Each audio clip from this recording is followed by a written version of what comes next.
agora que a gente falou um pouco dos princípios da jornada, de coisas básicas que a gente precisa para poder montar essa jornada, a gente vai montar de fato uma jornada teste, tá?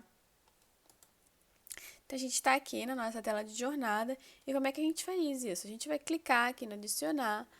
Quando a gente clica no adicionar, a gente vai ter essa telinha. Não tem nenhum mistério em relação a criar a jornada, tá? Uma coisa que é muito importante, que tem que se atentar, é esse tempo de expiração. Se você perceber, a gente tem aqui dias, horas e minutos. Depende muito do negócio. Então, o tempo de expiração vai variar a partir do negócio. Então, essa jornada é importante a gente entender isso. E por que isso? Porque a gente vai ter o tempo de expiração da jornada e o tempo de expiração entre os estágios. Vamos colocar que eu estou num e-commerce. Num e-commerce, eu vou entrar nessa jornada e eu vou ter duas formas de sair dessa jornada: abandonando ela ou concluindo. O tempo de expiração vai dizer para mim que aquele usuário ele está entrando e fazendo outra jornada. Então, se eu coloco, por exemplo, que o usuário tem 1 hora para expirar essa jornada. Então, quer dizer que ele entrou nesse intervalo de 1 hora. Se ele não realizar nenhuma ação, se ele não voltar para essa jornada vai expirar e daqui a um tempo, quando ele entrar novamente, vai ser iniciada uma nova jornada. Ah, mas como é que funciona isso entre os estágios? É o mesmo princípio. Vamos colocar que houve uma adição ao carrinho. Estou no e-commerce, houve uma adição ao carrinho. Você acha que faz sentido nessa adição ao carrinho a gente ter ali também um tempo de expiração de 2, 3 horas? Sendo que a nossa jornada tem um tempo de duração de 1 hora? Não, né? Então, a gente pode colocar 1 hora também. Mas aí vai ser de um estágio para outro, né? Se naquele período de 1 hora ele não realizou nenhuma ação, ele colocou ali no carrinho, ficou ali e ele não realizou nenhuma ação. Então, vai inspirar também essa jornada. Vamos pensar num fast food, alguém que vende comida pela internet. A gente vai ter um intervalo aí, vamos colocar de 5 horas. A jornada em todo vão ser 5 horas. Por que 5 horas? Porque a gente sabe que a pessoa que vai entrar na hora do almoço pode entrar na hora da janta. Então, se eu colocar 5 horas, é o intervalo necessário para a jornada iniciada na hora do almoço esteja ali inspirando, né? Para que ele possa, ao chegar na janta, iniciar uma nova jornada, porque vai ser uma nova jornada de fato.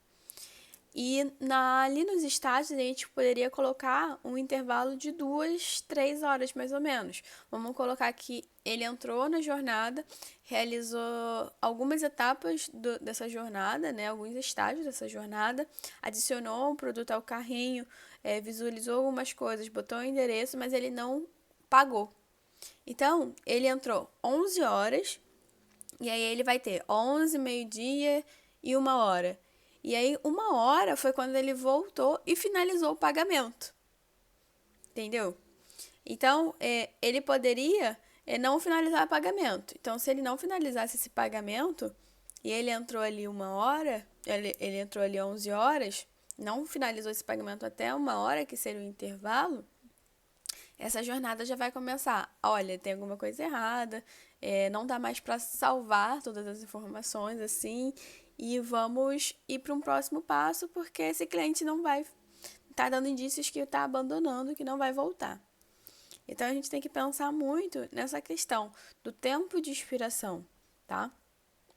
E aí quando a gente continua, a gente faz aqui, escolhe, abre os estágios, edita esses estágios, coloca aqui todas essas informações, sempre lembrando que todos os estágios são referentes a todas as etapas que tem ali dentro do nosso fluxo. Então é importante a gente desenhar, né, de como vai ser essa jornada. Então a gente conseguiria seguir esse passo a passo, adicionar, criou ali o nome. Depois de criar o nome, tem aqui, vai aparecer estágios, vai clicar em estágios. Vai aparecer aqui os estágios para a gente listados, vai adicionar. Quando for adicionar, vai aparecer uma telinha assim, que você vai escolher quando inicia, quando termina, se faz parte se não estiver fazendo parte do início ou nem terminou, é só desabilitar. Ah, eu quero criar uma segmentação de usuário para esse estágio porque eu já sei que eu quero colocar uma experiência nela. Então é só clicar aqui, você não precisa ir lá para a nossa segmentação de usuário para fazer isso. Você pode simplesmente clicar aqui e já habilitar essa opção de criar a segmentação, para poder facilitar até a sua vida, tá? Então, com isso, você consegue criar toda uma jornada, entender a experiência do usuário e pensar no caminho que ele percorre, né? E no caminho que ele deveria percorrer. E conforme você vai vendo essa jornada, você vai identificando pontos de atenção e vai analisar nos dados quais são as dificuldades dele. Então, a jornada ele não vai te dar tudo. Vai ser preciso analisar na análise de dados os estágios de forma minuciosa. Então, vai ser todo um conjunto de todos os dados que a gente está coletando, dos relatórios, do dashboard, de tudo que a gente está fazendo. Bom, tudo bem?